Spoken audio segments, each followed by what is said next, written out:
Supreme is one of the most coveted and collected streetwear brands in recent history. We all know Supreme from its iconic red box and white Futura font letters. But what if I told you that the brand built on this logo didn't actually create it? Today I'll be talking about the Supreme logo controversy, including what is Supreme, who created the logo, and what the original artist is doing about it. So first of all, what is Supreme? According to Supreme's website, Supreme is a streetwear brand that was created in 1994. This was when its first location opened in Manhattan. The second location didn't open until 2004. It opened in Los Angeles, California. Both stores were set up with skaters in mind. One even contained a bowl for them to use. Now, in 2018, there are locations spanning all over the globe from France to Tokyo. But with more locations, you would think more accessibility for customers. But with a brand defined by scarcity and hype, it takes more than just some cash to get a Supreme t-shirt. Drops happen every Thursday in store, and people line up from all over the place people line up for blocks to try and buy a shirt. The same drops also happen online the following Thursday, selling out within minutes. On top of that, Supreme also has collabs with companies including Playboy, Nike, Everlast, and even the New York subway system, where they created custom Metro cards. They have also teamed up with luxury brands like Louis Vuitton and Balenciaga. Some of these items going for over thousands of dollars. This is what these collabs can be blamed for. Supreme's they recently became worth $1 billion according to GQ.com. This little red box is worth $1 billion. So then, who created it? I would like to introduce you to Barbara Kruger. She is an American artist who was born in 1994, making her 73 years old. She went to college and majored in art and graduated, and later went on to teach the art classes at University of California, Berkeley. She retired from there to focus on her art, which is when she made her two most iconic pieces in 1985, Your Body is a Battleground, and I Shopped, Therefore I Am.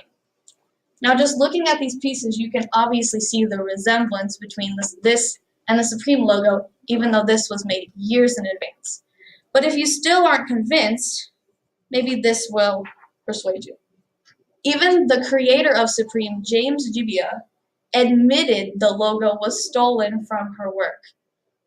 So why doesn't she just sue him? Well, honestly, Kruger has made it very clear that she really doesn't care. So my opponents might ask, why should we care about the stolen logo if the artist herself doesn't? And really, she didn't care up until recently, when Supreme made the decision to file a lawsuit against the women's wear company, Married to the Mob, for putting their logo on a t-shirt. Yeah, they sued a company for stealing their logo when they stole it from Kruger. And Kruger was not happy about this. In an interview with Complex magazine, she stated, "What a ridiculous cluster bleep of totally uncool jokers. I make my work about this kind of sadly foolish farce. I'm waiting for all of them to sue me for copyright infringements." Obviously, she was not happy about this lawsuit. So what did she do about it? Well, this old lady threw some major shade at Supreme. She created 5 installations and placed them all over New York City for everyone to see.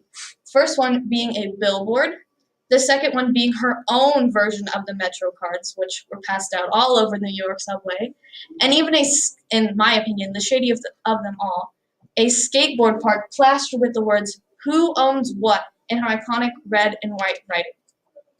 She also opened a pop-up shop on Soho, selling very exclusive limited edition items like skateboards and t-shirts, very similar to what Supreme would sell. Her location was only open on Thursdays from 4 to 8 p.m., and people lined the streets to catch one of her t-shirts. When asked if she was mocking Supreme, she denied it. But I mean, obviously she knew what she was doing, and who could blame her? She had been ripped off by this company for years. Supreme has yet to comment on the whole her installations around New York City. But they still continue to plaster their t-shirts with her art. So today, I talked about what is Supreme, Barbara Kruger and her creation of the original logo, and what she is now doing about the stolen logo today.